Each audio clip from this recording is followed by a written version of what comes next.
डिज्नील्यान्डमा घटेको एउटा मिराकलको बारेमा म तपाईँलाई भन्छु, तर यसको अन्तिमसम्म यो भिडियो हेर्नुहोला।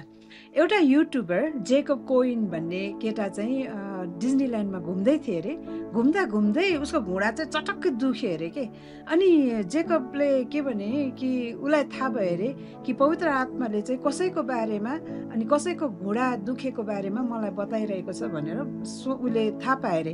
अनि थाहा पाएर उसले चाहिँ ठुलो स्वरले यहाँ कसको घुँडा दुखेको छ भनेर कराएर भने अरे के।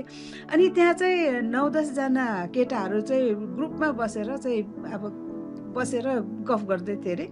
अनि त्यो उसको स्वर सुन्नु बित्तिकै सबले उसलाई हेरेर चाहिँ एउटा केटाले के भन्यो अरे भने कि तँ चाहिँ साइकिक होस् क्या हो, तँलाई कसरी थाहा भयो मेरो घुँडा दुख्दैछ भनेर छाडा छाडा बोलेर चाहिँ के अरे सराप्नु थालेछ।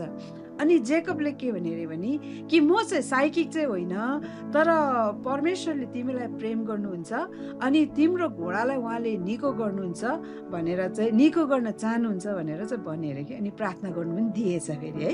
अनि जेकबले हात राखेर प्रार्थना गर्दै थियो अरे। अनि प्रार्थना गर्दा गर्दै त्यो केटा त झट्टै पछाडि सर्यो अरे के।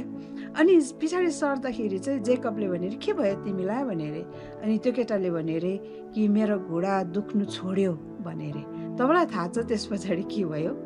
त्यो 8-9-10 जना जस्तो 8-9 जना केटाहरू थियो अरे नि, सबैजना चाहिँ डरले है त्यहाँदेखि प्रस्ताव गरेर चाहिँ प्रभु येशू ख्रीष्टलाई चाहिँ तिनीहरूको जीवन अर्पण गरे अरे।